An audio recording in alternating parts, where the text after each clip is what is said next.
Hallo ihr Lieben, in der heutigen Folge 35 des TwinSpark Podcasts dreht sich mal wieder alles um Custom Bikes und Motorradkultur. Und ich freue mich wirklich sehr, einen der kompetentesten Menschen zu diesem Thema in Europa mir gegenüber sitzen zu haben. Dutch von Someren, einer der Gründer des Barbershops London. Dies wird daher auch der erste komplett englische Podcast sein, auch eine Premiere für uns. Carina kann heute leider nicht dabei sein, aber als kleines Extra-Goodie gibt es am Ende dieser Folge wieder ein Update unserer Himalaya-Reisenden Marius und Matej.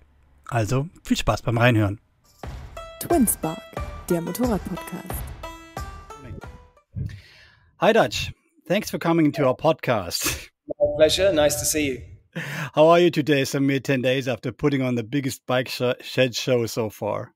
I'm still pretty tired, to be honest, but it was good. It was worth it. Very good, very good. We're going to touch upon that later on, but we have one question that every of our guests has to answer at the beginning. And the question is, how did you get into motorcycling? It feels to me like I've always been into motorcycling. When I was a teenager, I grew up in the countryside around London, and motorcycles were transport. It was freedom. If you wanted to go anywhere, you got a motorcycle. You certainly didn't buy a car. I mean, I wasn't able to go and buy a car and get a test. At the age of 16 in the UK, you could get on a motorcycle with a learner plate, and that was your ticket to freedom. So I did that. I had a motorcycle, and it meant I could see my girlfriend and go to the pub. Very good. And a couple of years later, what does motorcycling mean to you, and what position has it in your life now? I think it still represents freedom. I mean, obviously, it's become my business, so that's a bit of a distraction. But I kind of separate some of what we do as a company with me riding on a personal level. I mean, I still find riding a motorcycle to be the ultimate sort of escape. I like riding with friends sometimes for camaraderie and adventure and to experience new places. But also sometimes it's just nice to get on a motorcycle on your own and, leave everything behind. So for me, motorcycling is still that kind of metaphor for freedom and escape that it was when I was 16. Okay, cool. What was your first motorcycle? My first motorcycle was a Suzuki TS125X. Mm-hmm. And it was brilliant. Nice little two-stroke, looked a little bit like kind of the RM motocross bikes that I wished I could have been riding instead. And I love that bike. Still have it?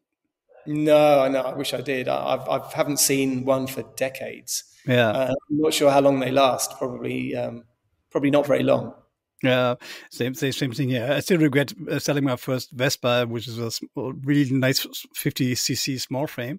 But at the time, I didn't have the money, so I had to sell it to buy my first car. So that's always, looking back, I shouldn't have done it, but it was no other choice back then. Yeah, well, we all wish we'd kept all our bikes. We're all special. Yeah. And what bikes do you have now in your garage, and what is your favorite?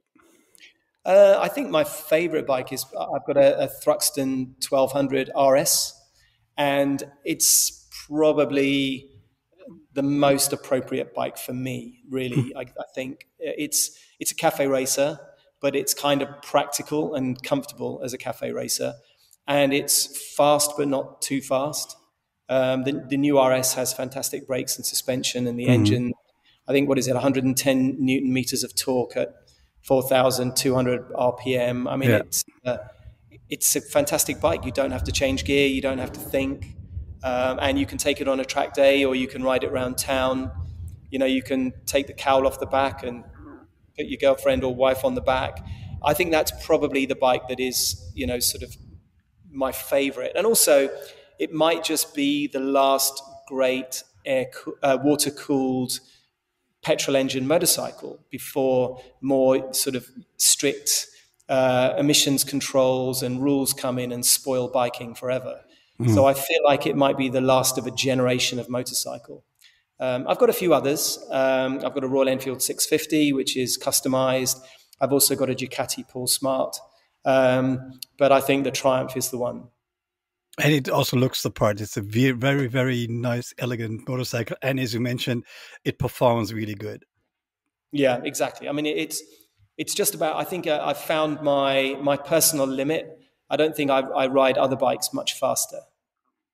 Yeah, it's a good point. I've ridden bikes up to like 200 horsepower in my life, but I didn't feel comfortable on those. But like I had a street triple 675R 2009 model, and that was like exactly because this is my sport where I really can handle everything. So I get what you mean.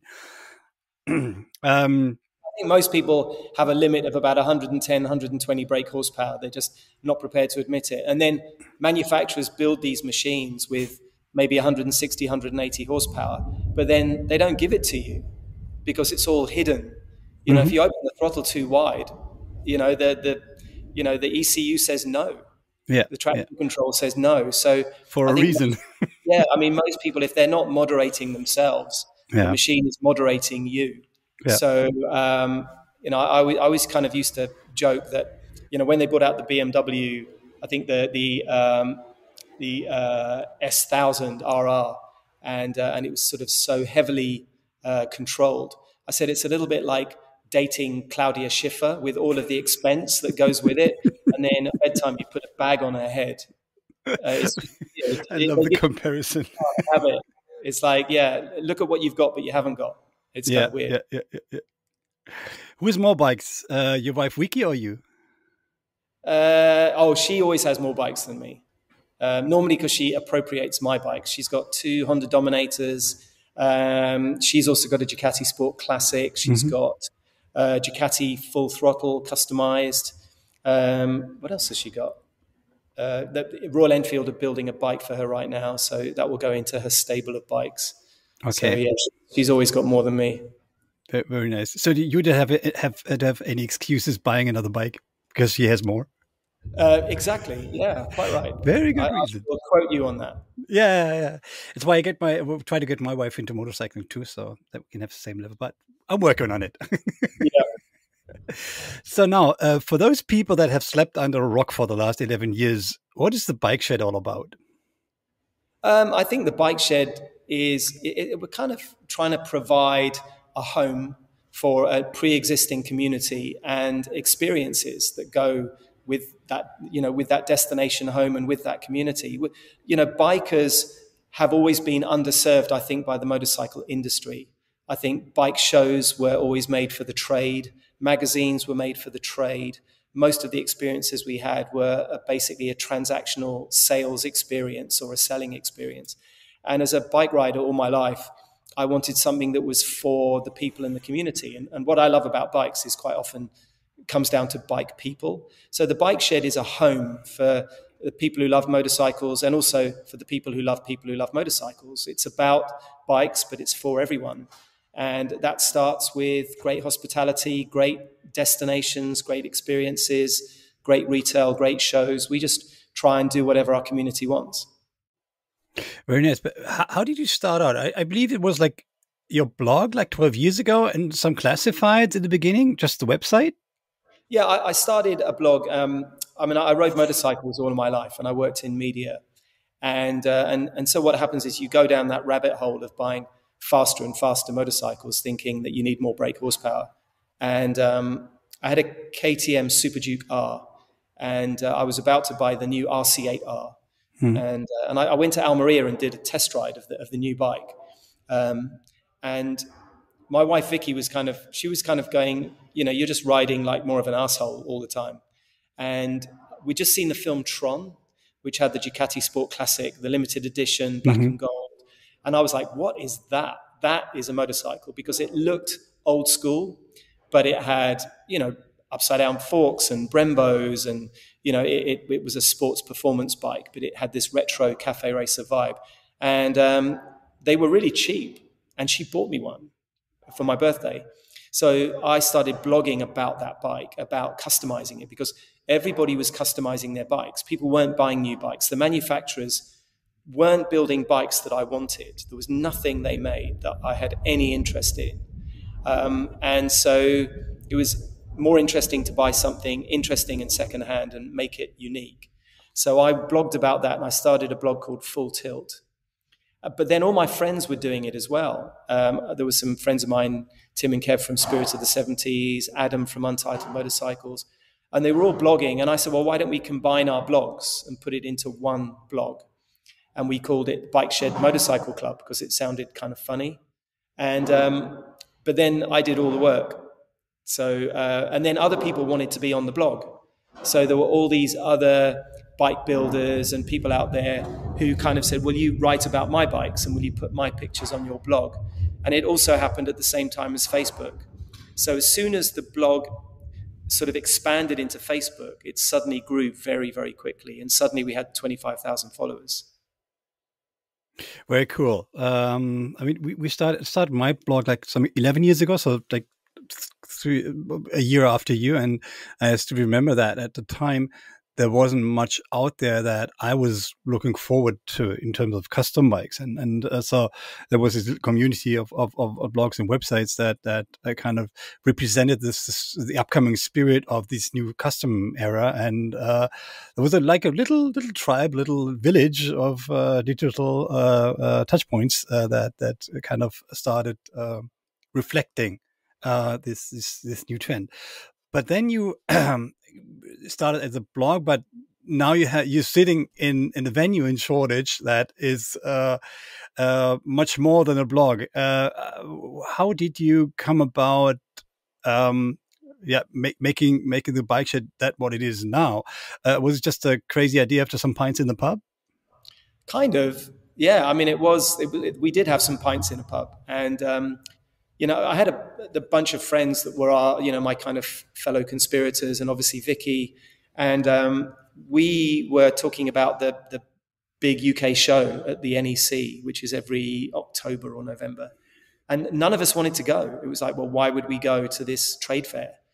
It's a sausage factory full of guys, middle-aged men, kicking tires, looking at bikes they can't afford, looking at new models. Nobody wanted to buy. There was no new bike I wanted. There was nothing. They even made the Monster ugly that year, I think, the Ducati Monster. So there was nothing I was interested in at all. And so we kind of said, well, what would a show be like if we did a show? If it was based around the Bike Shed blog, what would it be? And we decided it needed to be in the center of the city, not in some horrible building made for trade fairs. And it should be a beautiful building with, really good food and somewhere to sit. And it should be like a big man cave with sofas and tables and chairs and magazines to read and good coffee. Because you go to these things and there's bad food, bad coffee, beer in a plastic glass. I mean, it's a horrible experience. And we thought there should be art and photography on the walls. And also I hated the way the motorcycles were inaccessible. They always had ropes around them. And I said, every bike would be curated. There would be no ropes. And we kind of crafted our idea of what a motorcycle show should be over some beers. And then a week later, when we came back to the pub, I said, I booked a place. So I booked Railway Arches. I booked event space in Shoreditch to do a show. And they were a bit surprised because I said, well, we may as well. We've got this big community. Let's make a show. So we created our first show. And I invited all of the people on the blog from all over Europe to come and take part, and they did. So it was a show first. The Bike Shed was a show, but we did the show as a club. Mm-hmm. Because the idea is when you meet someone who rides a motorcycle, it's like you have some special connection. It's like you're members of a club together. You're in the club of people that sit on the outside of their vehicles when they travel, and we're a bit different. So because it was like a club, and we made it as a club with also the pop-up barbershop and tattoos and all the rest of it and retail. It then made sense a couple of years later to turn that into an actual club, a real destination. Well, very cool. I mean, you mentioned before that the founders were like your mates and other bloggers. And is that how the Bike Shed Founders came together, like 11 years ago? Okay. Yeah, I mean, some of those guys, I mean, there's a couple of those really early friends of mine who still work in the business and have senior roles, and they have shares in the company. Yeah, very cool to have such a thing develop so fast. Well, walk us through the last 10 years of the Bike Shed. We touched upon a couple of developments, but how did it all develop overall, and what obstacles did you have to overcome to get to the point where you are now? I think the real obstacle was that, my background was media and marketing and broadcasting. I have no real interest in restaurants and hospitality, but we had to be really good at that. We had to be ninjas at hospitality. And that was a challenge. So learning that part of the business was a big deal, learning how to run a cafe and a bar and a restaurant when I had no experience in that other than as a customer. And so that was the first challenge. I think obviously becoming a businessman rather than a media person, becoming a CEO was a big learning. To actually make money out of your passion is very difficult. As other people in the motorcycle industry will tell you, it's a very difficult industry to make a living out of. And a lot of companies don't survive unless they have a very simple business model. So I think that was the first big challenge, was just operating a business that I really didn't have any experience in. And then I think moving into retail as well. Again, I moved into retail as a customer. I think the event side of things was relatively easy because, my background was kind of, I guess, broadcasting and marketing and events, and Vicky as well had an events and sort of broadcasting background. So the event side was easy, but turning that into something that actually made enough money to employ people and to, make sense and also be authentic. Mm-hmm. It's also, as soon as people start making money, they start to think that money is a product, and it isn't. Money's not a product. Money is an outcome. And it provides fuel to allow you to go places. But I think in the modern world of commerce and business, a lot of people think money's a product. And as soon as money becomes the product, it's very easy to lose your soul and start focusing on the wrong things. So I had to learn pretty fast what was important, but also what wasn't important. So it's been a constant set of challenges every year. And it's still a difficult business. I understand, especially if you're covering something such emotional like motorcycle riding and motorcycle culture, and you want the people to come to the bike shed or to your events to have a good time, have fun, and it shouldn't feel commercial, because that was the reason that you resented the traditional bike shows at the beginning. So kind of keep that feeling, keep that vibe, but still at the end of the year have something profitable to support your life and everybody around you, especially in a not such an expensive location like London. That's also a challenge. So really, my utmost respect to pull this through. That was really nice thing to observe. You also had some help from some people that really pitched in, also invested in the company. How do you get people like Charlie Borman or Woody Harrelson to invest in the bike shed? I think that's a really good question. I think what it is if people believe in what you're doing and if they feel part of it and they then have the resources to back you, they will, if it makes sense. I had to learn to be very good at business planning and justifying people giving me their money. Nobody just gives you money because they're rich. Even rich people don't give you money just because they're rich.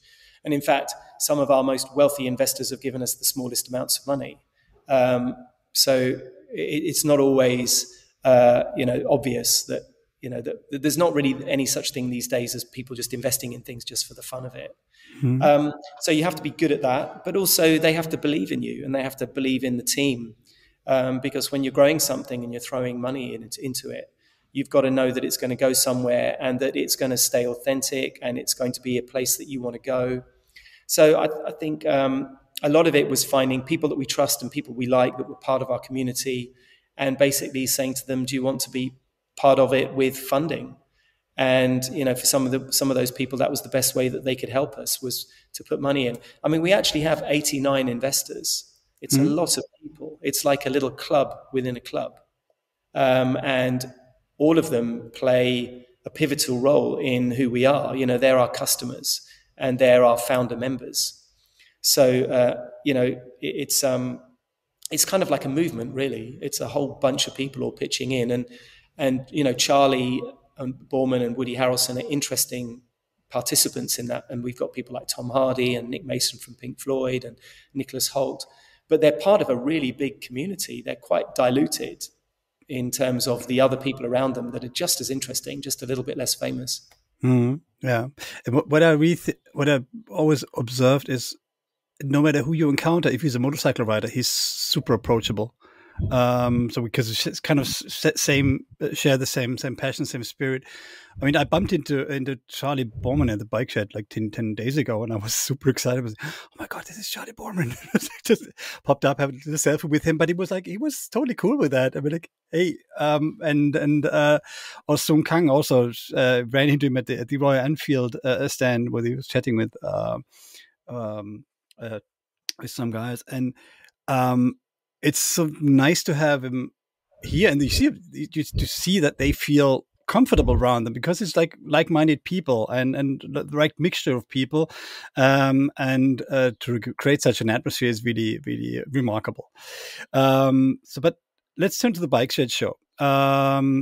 As mentioned before, my first one was the Bike Shed Paris in 2015, and the last one, obviously, the last one end of May. And again, I was super impressed about everything: the bikes, the location, the people, the spirit. But let's be honest, what amount of insanity do you have to pull such an event through? I mean, let's start with in my opinion, the impossible task of curating over 300 bikes for the show.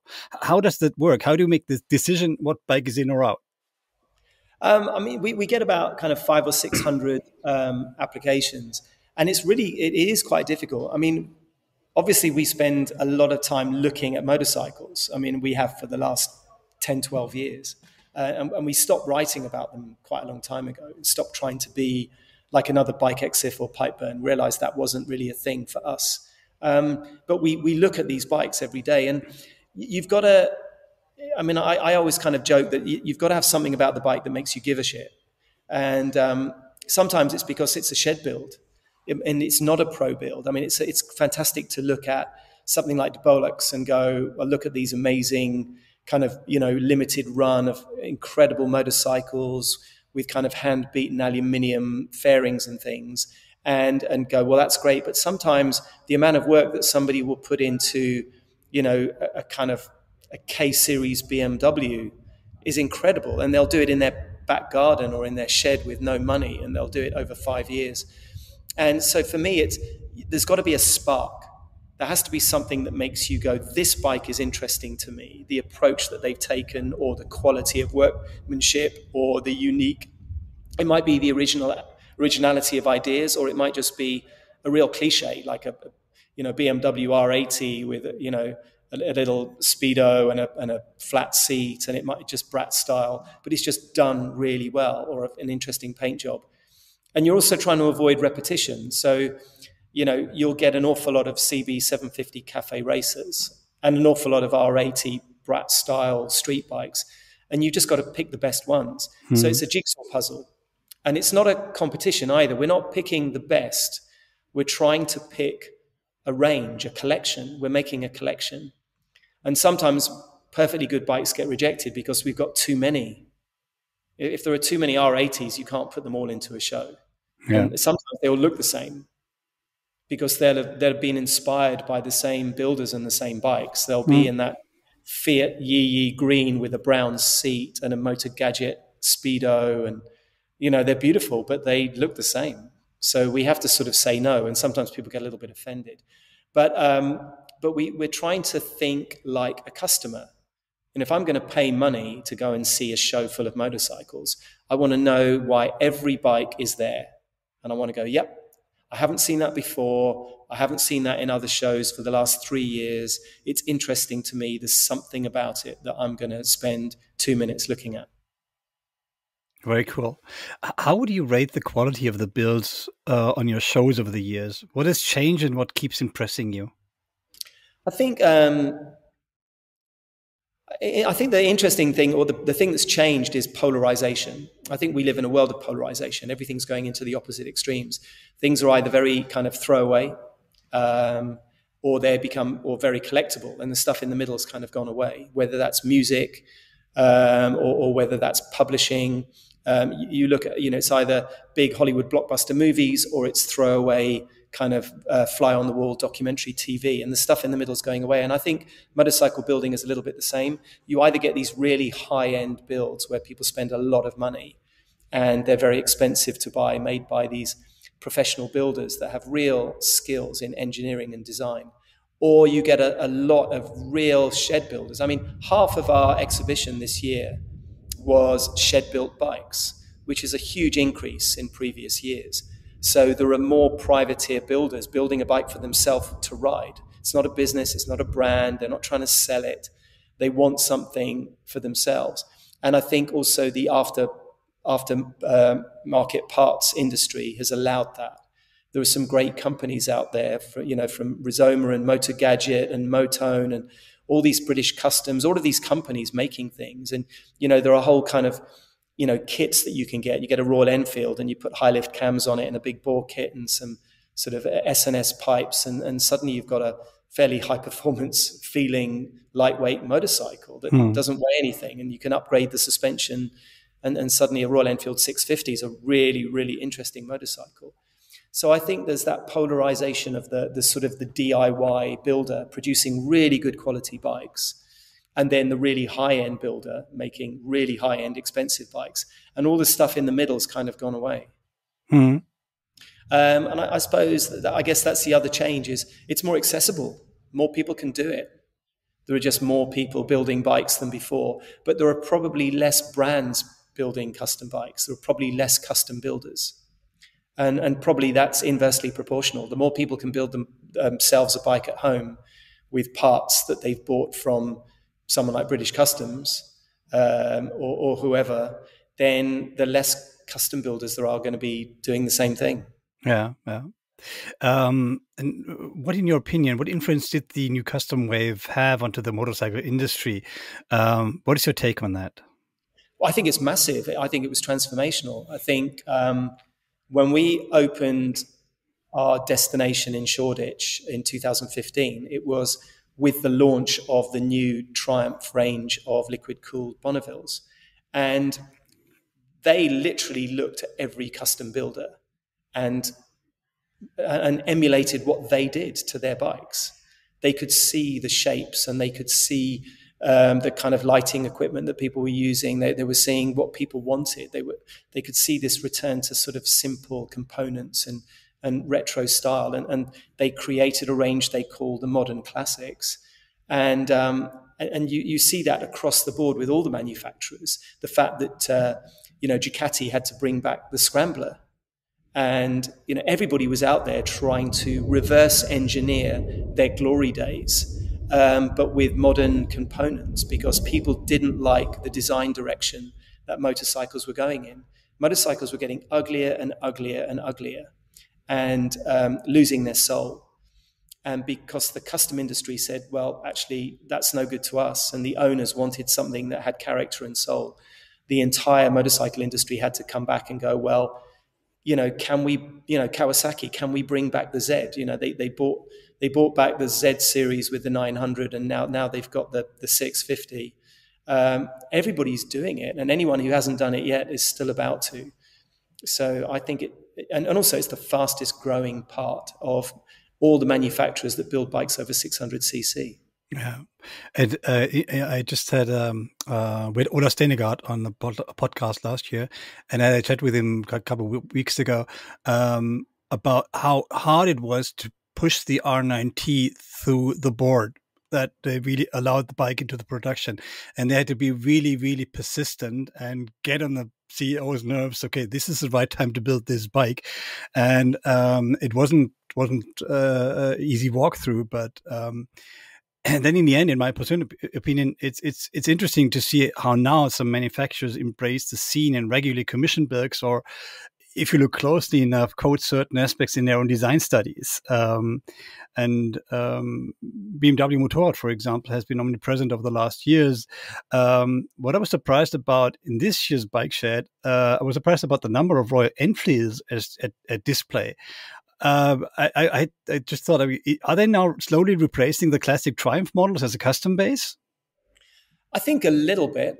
I think they're, what Triumph has done is they've spent more and more energy and effort into making their Bonnevilles range into sort of more performance options. So I think with the Scrambler 1200 XE and with the Thruxton RS and the TFCs and the new the Speed Twin. They've got some quite high performance bikes where you can't really customize them that much, but also they cost a lot of money. So if you buy one of those, you're kind of done. I mean, there's not really much I can do to my Triumph 1200 RS. I've got the Raish headlight lowering kit and the gauge lowering kit and a few little bits and pieces and straight through pipes. I'm done. There's nothing else I can do to that bike. So whereas with the Royal Enfield, you buy a brand new bike for £5,000 and you can spend another £4,000 or £5,000 making it awesome. And also, I think the engine delivers power in a way that has real character. The chassis is really well. I mean, they bought, who did they buy? They bought Harris, didn't they? So they understand chassis design. Everything's being designed on computers by engineers, mostly from Triumph.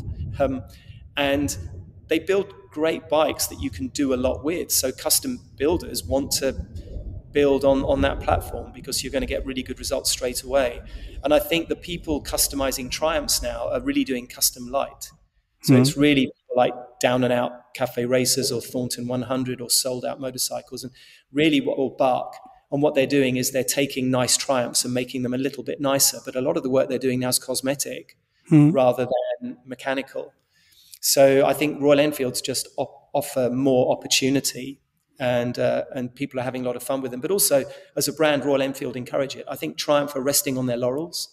I think they feel as though they did their bit 5 years ago.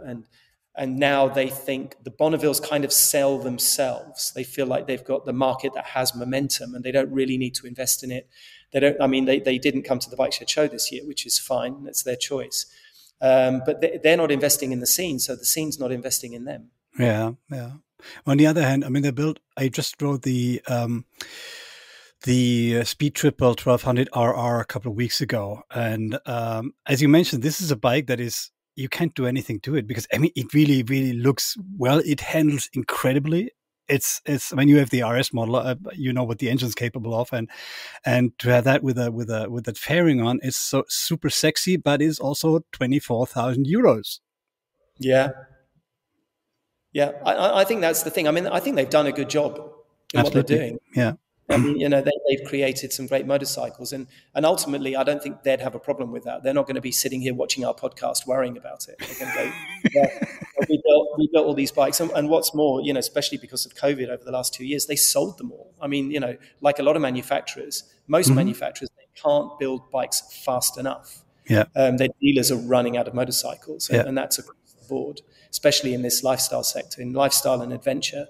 All the manufacturers are running out of metal, literally, with supply chain issues. So they're not going to be worried about it. But I do think they should be a little bit worried about the long-term investment in the community and the scene, because you need brand loyalty. And I think, there are companies like Indian and Royal Enfield who are working much, much harder at brand loyalty. And they may well win out, especially when people start switching into electric platforms or when, the next round of Euro homologation regulations come around, they might find that there's more brand loyalty to some of those brands. Cool. Let's return to the builders. Do you follow the evolution of the builders over the years that you featured? I mean, for example, I first met Brice Hennebert at the Bike Shed in Paris, and as he was one half of Cruise Company, and they just started out. And now, if you look at the work he's doing with Workhorse Speed Shop, is incredible. Does it make you in any terms proud to have given them a stage at the beginning of the builder's career? I mean, I think it'd be a bit, might sound a bit arrogant if I said I was proud of, because I mean, they don't need my help to be amazing. I mean, we're just documenting the story, but I love it. I mean, it's been amazing to play a role in their journey, and I feel very privileged. It's we're all in a very privileged family. That all of these things have come together at the same time. These builders, these shows, the events. I mean, like you say, there's this kind of little magic moment, this zeitgeist of Wheels and Waves and the Distinguished Gentleman's Ride, and the One Show and the Hand-Built Show, and and Pipeburn and Bike Exif, and all of these incredible builders. Going all the way from sort of 2011, 2012. With the guys like, the Blitz guys and Walt Siegel. I mean, we've all been part of this movement, and I'm really super happy to be part of it. And anything we can do to amplify that is great. And certainly seeing the builders go from strength to strength has been fantastic. But we've also lost a few, which is also a bit of a shame. But yeah, it's been wonderful. Hmm. I once heard a quote from you about the bike shed show saying that a 1,500-pound build can stand next to a Shinya Kimura build. And I love the idea behind that. From your perspective, how do you rate the build quality out of the 300 bikes at the show, being it from a guy that built something in his grandmother's greenhouse in Watford to a semi-pro like Zigimoto or super pros like Debolex? What differences or similarities do you notice? I mean, I think the thing that seems to be a similar thread is good taste. The aesthetic side of motorcycle building is actually really, I think, what chimes with a lot of people. Mm-hmm. There are certain things that look right. And there's an awful lot of design theory behind why some motorcycles are beautiful and some aren't. But I think the common thread between a shed builder and a pro builder is usually a sense of proportion and a sense of judgment. And there's a thing in engineering that says what looks right is right. And I think we kind of almost know instinctively when you look at a motorcycle, you can see whether it's going to be horrible to ride or nice to ride. And I think the interesting thing about the custom scene that we're in right now, which kind of to some degree, we're dealing with platforms and kind of, bikes like scramblers and trackers and cafe racers and brat style bikes and street bikes. But generally speaking, they all work quite well. We do have those kind of crazy raked out choppers and some Bozozuku Japanese kind of weird bikes, and we have some kind of massive heavy cruisers and things as kind of fun. But generally, you're looking at kind of engineering basics that have proportion and aesthetics and half decent handling are always in there somewhere. So I think that's kind of the common thread. I mean, I always want to have a bike on display that works, that goes around corners, that has brakes that brake and has an engine that works. To me, I don't want bikes in our shows where they don't work and there's no key, or they're non-runners, or they're just there to sit on somebody's living room or in their boardroom. We want proper real motorcycles. And I think that's the common thread, is that kind of rideability and that desire to get moving. What was your favorite bike at the show this year, if you want to say? I really hate being asked that question. And that's why I'm asking it. Because the thing is, I walk around and go, oh, I love this and I love that. And Dan, who does all our video work, he's always asking me that question. Like, oh, Dutch, we're going to do an interview and I've got to ask your favorite bike at the show. And sometimes the answer's really boring. I'll kind of, I mean, there were a couple of really nice Tritons there, feather bed Norton framed motorcycles with the Truxton 1200 engine in. And the reason I like them is because I love the engine and I also love the look of the Norton, but the old ones didn't work.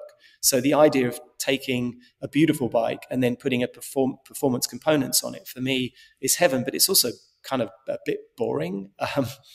It's not going to kind of make anybody kind of super excited.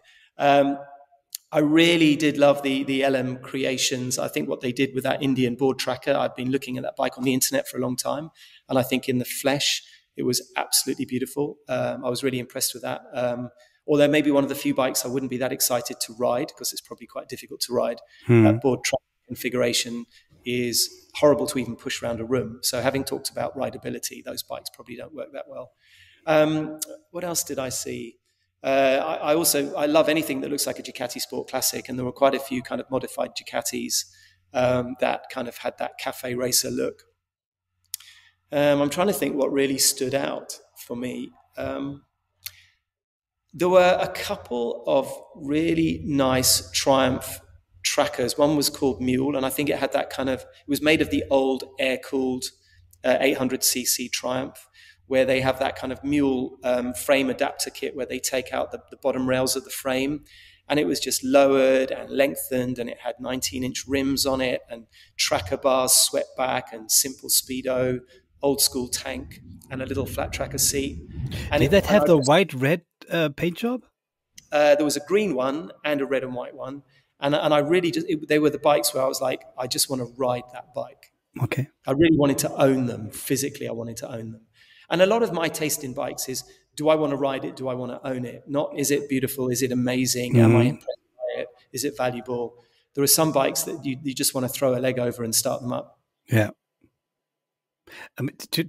My favorite bike was one that I followed over Instagram for a couple of months, and I was so stoked to see it in the flesh. It was Ziggy Motor 6500, the one with the monocoque, and it was so funny to see. He posted an Insta story on his way to the bike shed, where he was in his truck. And it's like, hey, I have like 5 or 6 years of work back in the truck and on the trailer. If I crash the van now, this is all gone.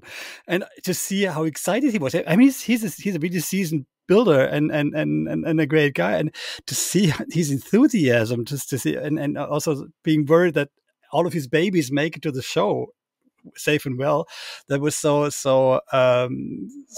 amazing to see. And also, it reflected such a good spirit, and I love this about it. But also the bike was so incredible to see that this totally new approach to building CX500, and that was you meant before. Is it surprising? Is it not yet another Brad style R80?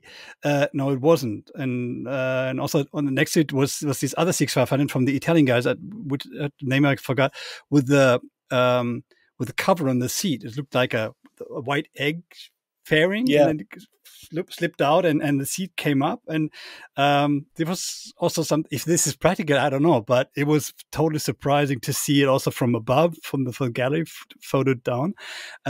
So those are some builds that really surprised me out of a plethora of others. I can't name. It was so difficult for my blog article to pick out the pictures I want to post in the article, but there were so many good bikes. So that was really, really a really stunning experience. But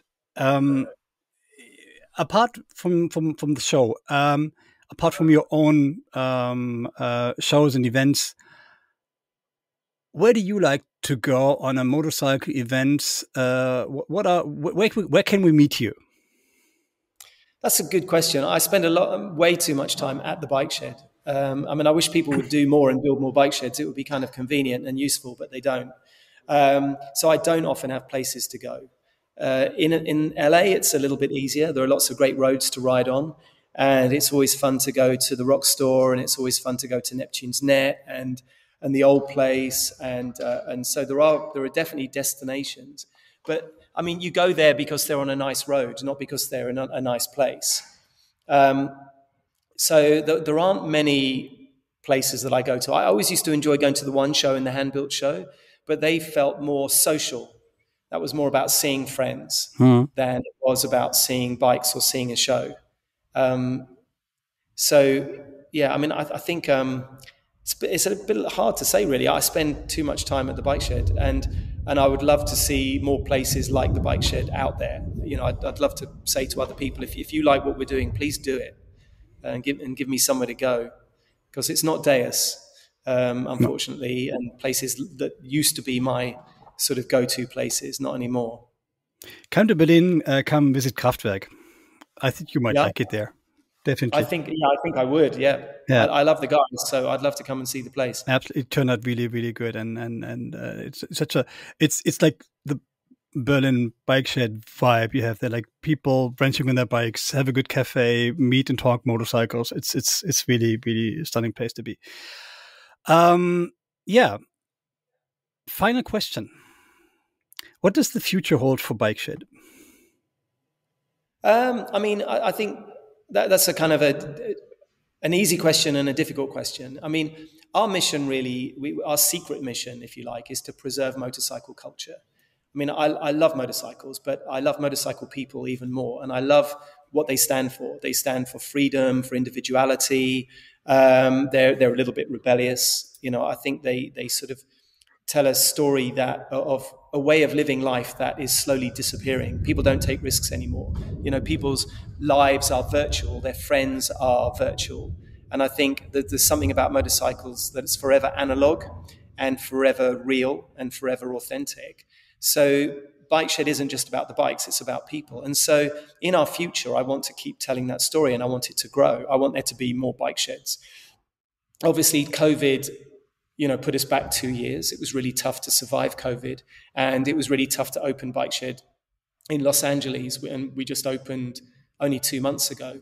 I'd like to open more bike sheds in America. I'd like to own more bike sheds in Europe, and I'd love to continue to help grow the story and help the industry and move away from transport and into lifestyle, because I think we're sort of at a dangerous time for motorcycling. We live in a world of legislation, transport legislation, where people are worried about the environment, quite rightly. They're also worried about safety, which is fair enough, because motorcycling is dangerous and people die, and all the other things that go along with something that we do that pollutes the atmosphere and is dangerous. So we need to move from being seen as a transport story into being a lifestyle story, because there are lots of things that people do that out there which are about their passion, whether it's vintage cars or whether it's surfing or mountain climbing or horse riding. And I think we need motorcycling to be looked at as a right and as something that's important to culture, rather than being judged all the time by how noisy we are or how fast we go or what emissions that we might generate. Because I think that's the future of biking and bike culture. I know that in 10 or 15 years' time, if Tom Cruise is still around making Top Gun 5, he's still going to be on a motorcycle.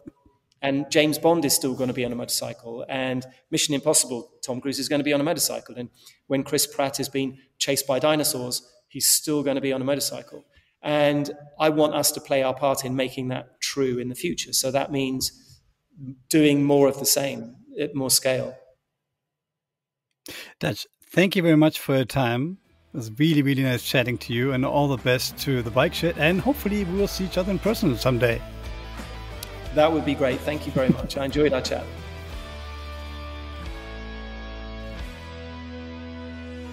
Hallo, liebe TwinSpark-Zuhörer. Hier spricht Mario und Matej von Motorrad- und Everest-Projekt. Wir möchten euch ein Update geben. Letztes Mal haben wir berichtet von der chinesischen Grenze. Ich glaube, wir waren auf 4700 Meter und der Ausgang oder der Weitergang der Reise war nun sehr unklar. Wir haben gute Fortschritte gemacht. Wir sind recht gut aufgelegt, muss ich sagen. Und das müssen wir jetzt natürlich berichten. Natürlich, wir haben das Ende Pakistans erreicht und das war die Zeit, wo wir auf unser Visum gewartet haben. Wir wissen nicht, kriegen wir es nicht. Auf jeden Fall stehen uns aber noch andere Hürden auf dem Rückweg von der chinesischen Grenze bevor. Und zwar... Wir wollten ja unbedingt auch die 8000er anschauen. Somit sind wir nicht direkt von der chinesischen Grenze wieder den Karakorum Highway zurück nach Islamabad gefahren, sondern wir haben einige Irrwege genommen, nein, nicht Irrwege. Attraktionen würde ich sagen.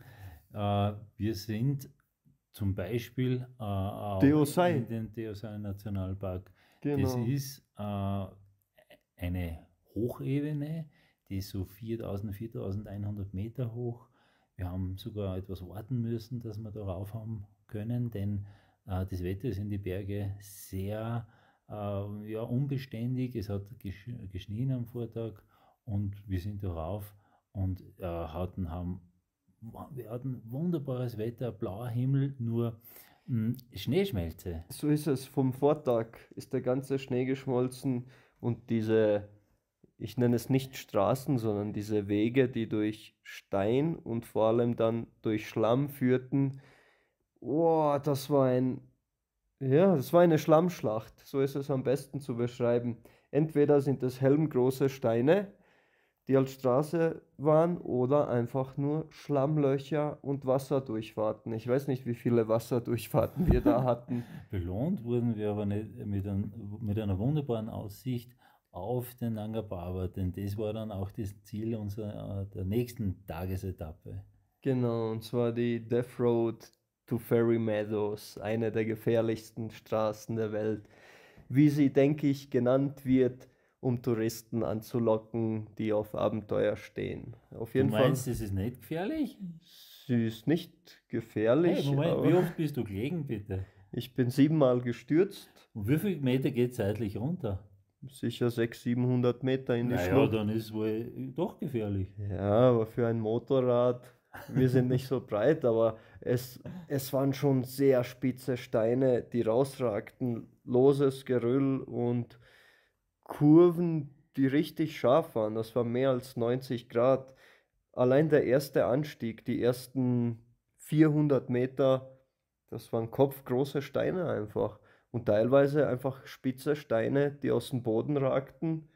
Und Mario hat so einen spitzer Stein erwischt am Vorderrad. Ja, gleich im ersten Drittel vom Anstieg, bumm, habe ich einen Platten gehabt, einen Plattenvorderreifen, nur ich war so schlau und habe meine Werkzeugtasche im Hotel gelassen, um etwas Gewicht zu sparen.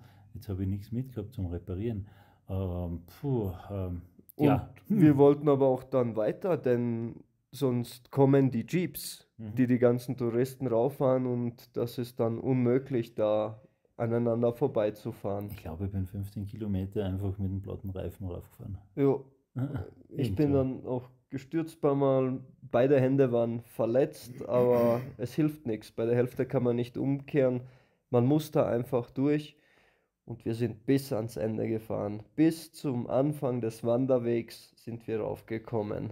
Und der Wanderweg ist dann zum Basecamp von Nanga Parbat. Also da sind zwei Stationen. Einmal ist Fairy Meadows, eine schöne Wiese, und dahinter das Basecamp von Nanga Parbat.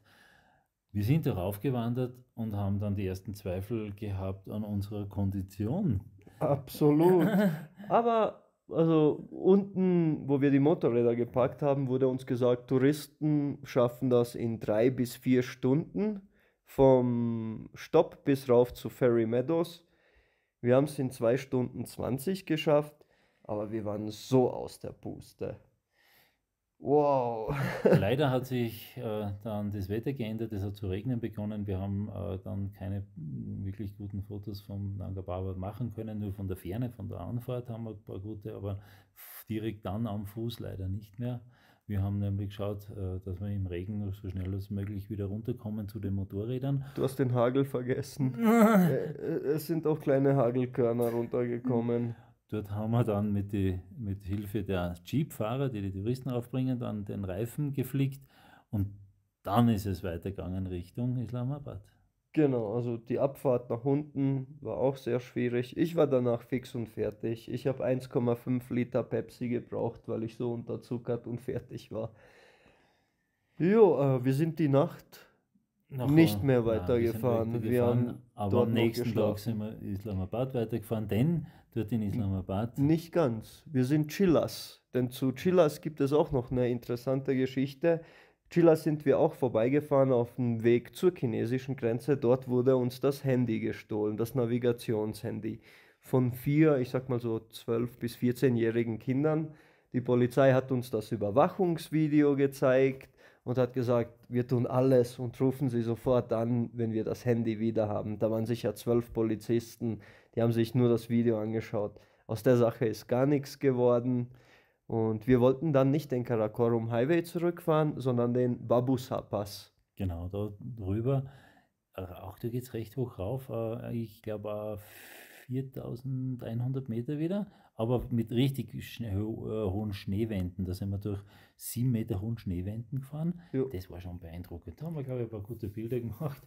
Und Wir sind ziemlich, ich sag mal, Frühaufsteher. Um 7 sind wir losgefahren und stehen dann vor einer versperrten Straße. Die Polizei lässt uns nicht durch und meint, es ist zu gefährlich.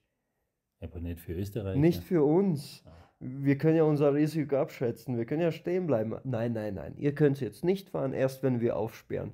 Und dann sind wir dort 2 Stunden vor dieser Sperre gesessen. Und dann ging es los.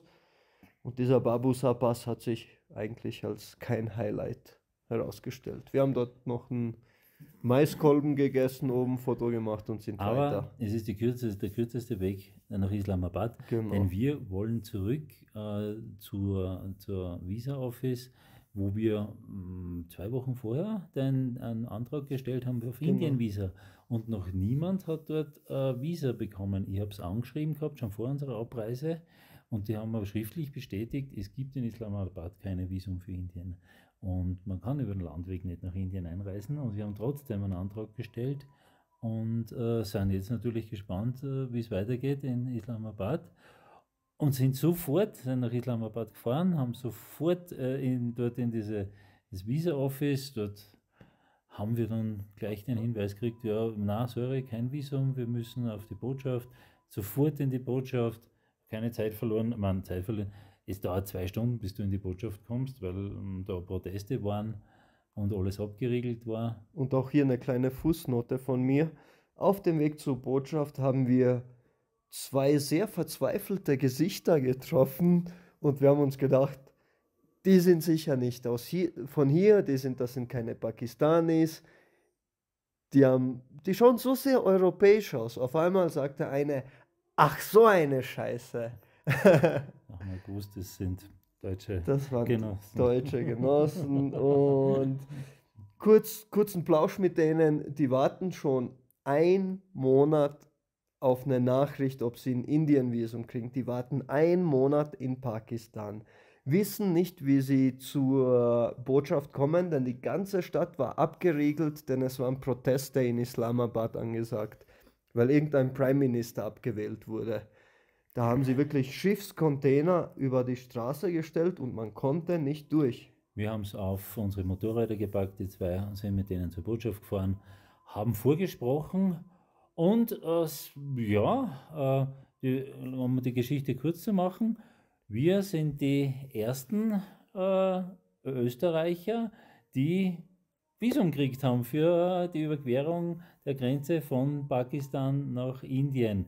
Ich sage deswegen, wir sind die ersten Österreicher, denn ein einziger Motorradfahrer, ein Spanier, hat es vor uns gekriegt, 2 Tage vor uns. Genau. Der ist uns also 2 Tage voraus gewesen und wir sind also dann die ersten Österreicher oder Deutschsprachigen, die jetzt ein Visum haben. Und jetzt haben wir natürlich keine Zeit mehr verloren da in Islamabad, haben sofort Sachen zusammengepackt, haben noch kurz einen Freund besucht, einen Salman. Genau, der uns immer telefonisch und per E-Mail Beistand geleistet hat für etliche Komplikationen, die es in Pakistan gab. Der ist Pakistani und hilft immer sehr bereitwillig den Touristen. Wir können den Kontakt herstellen, wenn jemand Interesse hat. Ohne den wäre die ganze Reise anders gelaufen. Da hätten wir schon gar kein Pakistan-Visum gekriegt, weil auch da er schon interveniert hat. Und den haben wir noch besucht. Wir wollten ihm einfach Dank sagen für seine Hilfe durch die gesamte Reise. Und aber die Gastfreundschaft ist überwältigend uns zuvor gekommen, denn er hat uns dann eigentlich überrascht. Er hat uns mit originaler pakistanischer Kleidung überrascht und hat uns eingekleidet. Diese typische muslimische, pakistanische Kleidung hat er uns mitgegeben auf die Reise. Er hat gesagt, wir gehen jetzt shoppen, kommt's mit. Ich habe einen Laden für Kleidung und wir gehen jetzt shoppen. Hat gesagt, sucht euch irgendwas aus. Und das steht uns sehr gut. Das werden wir anziehen. Auf jeden Fall haben wir von ihm also einen kurzen Zwischenstopp vor der Grenze noch. Dann sind wir durch Lahore zur Grenze nach Indien gefahren. Und das Lahore, Wahnsinn, ein Moloch, ein dreckiger Moloch. Stau, man muss sich vorstellen, 40 Grad, du hast, es ist Stop-and-Go-Verkehr, jeder will dich umbringen, sage ich jetzt einmal, weil jeder fährt auf deiner Fahrspur mit Vollgas auf dich zu, du musst dauernd ausweichen, alles ist staubig, vieles ist nicht asphaltiert, es ist, jetzt musst du dir vorstellen, so 40 Grad, du siehst nicht einmal bis zum Horizont vor lauter Staub in der Luft und es werden rundherum die Ziegelfabriken mit all die Reifen geheizt, wo es schwarz rausraucht. Es ist surreal, wirklich schlecht. Überall, wo Platz ist, wird Müll ausgeschüttet. Es gibt ja dort Kühe und so Büffel. Es sind Büffel und denen ist ja zu heiß und die suchen sich Wasserstellen, wo sie sich abkühlen, wo sie halt bis zum Hals einfach drin stehen und die LKW-Fahrer leeren den Müll in diese Wasserstellen aus und die Büffel schwimmen zwischen PET-Flaschen, Plastikmüll und wer weiß was. Also es stinkt dort, es ist heiß. Nichts gegen Pakistan, aber Pakistan ist nur im Norden eine Reise wert. Wir schaffen es noch recht bald am Morgen zur Grenze. Haben gedacht, in 20 Minuten sind wir ausgereist. Das wird vielleicht eine Challenge, in Indien einzureisen, weil ja niemand über die Grenze fahren darf normalerweise.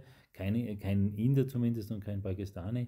Und dann hat sich herausgestellt, die Pakistani, die machen Stress, denn die sind auf Inder nicht gut zu sprechen und mit Touristen, der Umgang mit Touristen ist absolut fremd. Wir haben das Register gesehen, wir sind die 5. Touristen gewesen. 5, die Nummer 5 und 6. Also Genau. du Nummer 5, ich Nummer 6. Also die können da im ganzen Jahr 5 Touristen. Also irre. Und die haben uns da einfach warten lassen, haben irgendwelche Dokumente und Kopien verlangt. Ja, wir brauchen ein Dokument, eine Kopie von diesem Kanä oder was. Und ich sage, hey, ich habe keinen Kopierer dabei, bitte kopiert es euch. Und dann sagt er, ja, das ist nicht mein Problem. Das ist dein Problem. Und wieso? Wir schicken es euch einfach per Mail. Hier ist das Dokument, wir schicken es euch. Nein, wir brauchen das in Hardcopy. Schaut einfach das, zu. Also lang uns warten lassen, also die haben uns dann richtig uns angegangen. 5 Stunden. Und dann haben wir zum Glück, irgendeiner hat Internet geschert, dann haben wir wieder unseren Freund Salman kontaktiert, der hat ein Foto geschickt, wir in muslimischer Kleidung und 30 Sekunden später war das Problem erledigt. Auf einmal kamen die auf uns zu, wir tun alles, um euch zu helfen. Also das sind wirklich, wenn man da keine Beziehungen hat, das war wirklich schwierig, aber machen wir die Geschichte kurz, wir schaffen es rüber, wir dürfen ausreisen, die Inder haben uns wirklich mit offenen Armen, Man muss sich vorstellen, das ist ein riesiges Tor, das haben sie da geöffnet und du fährst dann mit dem Motorrad durch dieses riesige Tor. Auf der anderen Seite ist eine große Arena, denn dort findet jeden Tag vor 5000 Leuten eine Zeremonie statt, wo sie sehr demonstrativ das Tor nach Pakistan zumachen. Und wir sind also da durchgefahren, durch die Arena, haben die Motorräder abgestellt und dann haben wir umgedreht, sind wieder zurück und haben sich diese Zeremonie angeschaut mit 5000 Leuten, die dann dort gesessen sind. Wie wir durchgefahren sind, war noch niemand dort. Wir haben das Motorrad abgestellt, unsere Einreise gemacht und dann waren da 5000 Leute. Wir haben dann einen VIP-Platz gekriegt und haben die Zöllner, die uns vorher durchgewunken haben wir nachher zugeschaut, wie sie die große Zeremonie machen, dieses berühmte Marschieren und mit den Stiefeln auf den Boden stampfen, das synchronisiert mit Getrommel ist, also boom, boom, boom. Dann gehen sie auf die pakistanische Grenze zu. Es ist fast schon wie ein absurder Tanz, den sie dort vollführen. Und die Menge tobt, die schwenken die Fahnen, es ist ein DJ, es wird Musik gespielt, es ist wie ein Champions League-Spiel. Die pakistanischen Zöllner schreien Richtung Indien. Und die Inder, die schreien lauthals zurück und dann wird das Tor zugedonnert und dann wird die Fahne eingezogen und das ist ein richtiges Spektakel. Herrlich, also wir sind begeistert von Indien. Sind in Indien angekommen dann. Also die erste Stadt nach der Grenze ist Amritsar und wir waren komplett überrascht. Das war, jeder hat sicher schon irgendwelche Horrorgeschichten von Indien gehört. Nur wenn du von Pakistan dorthin kommst, ist das Schlaraffenland. Es sind asphaltierte Straßen, der Verkehr ist ja nur noch halb so wild. Selbst der indische Verkehr ist ja plötzlich wie eine harmlose Prozession. So ist es, da kamen wir leicht durch. Und das Augenfälligste war, obwohl natürlich sind in Indien immer in den Städten viele Leute, aber das Augenfälligste war, wir haben ja fast einen Monat wir haben 2 Monate keine Frauen mehr gesehen. Jo. In Iran genauso wenig wie in Pakistan, da gibt es keine Frauen, diese werden versteckt. Und plötzlich siehst du Frauen in bunten Gewändern, die da einkaufen gehen, die im Park sitzen, die trinken, die sich unterhalten, die freie Menschen sind. Wow, das war einfach schön anzusehen, zu sehen, wie liebevoll die auch miteinander umgehen, wie verschiedene Religionen zusammenkommen. Denn die Sikhs sind ja in Amritsar sehr vertreten, weil das ja eine heilige Hauptstadt ist. und da sind natürlich auch Moslem und Hindus, aber Die leben einfach friedlich miteinander und ich finde das auf jeden Fall gut, dass die Frauen hier gleichberechtigt sind. In Pakistan hat man das echt nicht gesehen, die werden zu Hause weggesperrt. So mein Eindruck. wir sind aber nicht nach Indien gekommen, um Amritsar anzuschauen oder die Städte anzuschauen. Wir sind ja hier wegen der Berge. Unser erstes Ziel war natürlich sofort Richtung Norden in die Berge zu fahren, Richtung Kaschmir zu fahren. Kaschmir war ein wunderschön grünes Gebiet, das wir durchfahren haben. Aber wir sind immer weiter und sind schließlich jetzt hier in Ladakh gelandet. Wir sind heute in Leh angekommen, gerade in einer Unterkunft. Und wir sind gerade zurück vom Main Bazaar. Wir sind einfach nur begeistert. Man muss sich vorstellen, wir haben jetzt 2 Monate sehr entbehrungsreich gelebt. Das war schon aufregend, zu sehen, wie das geht in Indien. Das Essen ist in Indien, zu sehen, wie das in Iran oder in Pakistan ist, das Essen und die Landschaft. Aber hier gibt es Kaffee wieder. Du gehst einfach und kaufst einen Kaffee. Das ist ja irre. Und kriegst einen Brownie dazu zu einem Kaffee. Und eine heiße Schokolade. Das ist ja irre. Du kannst in Pakistan nicht hingehen und sagen, hey, kannst du mal einen Kakao machen? Vor allem, was ich zu schätzen weiß, ist, in Pakistan hieß es immer, unsere 3 Hauptfragen waren, ist das Zimmer sauber, gibt es heißes Wasser, funktioniert das WLAN? Wir wurden ständig belogen. Es gab nie heißes Wasser. Die Zimmer waren bis aufs Letzte dreckig und durch den nicht vorhandenen Strom tagsüber gab es auch kein WLAN. Naja, hier in Indien gibt es warmes Wasser, die Betten sind sauber, wir fühlen uns gut. Ja, gut ist das letzte gute Stichwort. Meine Magenverstimmung ist wieder gut seit heute. Ja. Also wir haben sehr intensive Probleme gehabt, bis hin zu Antibiotikum, dass wir tagelang gelegen sind und Antibiotikum genommen haben, dass man wieder irgendwie aufrecht gehen kann, ohne dass man explodiert. und ich hätte nie gedacht, dass ich das jemals sage. Indien, das indische Essen hat jetzt meinen Magen geheilt und ich bin wieder gesund mit indischen Essen. Super. Das ist sehr schön. Auf jeden Fall, unser nächster Schritt ist es, sich zu akklimatisieren, denn wir atmen auch hier schwer. Wir wollen ja noch viel, viel höher in die Berge.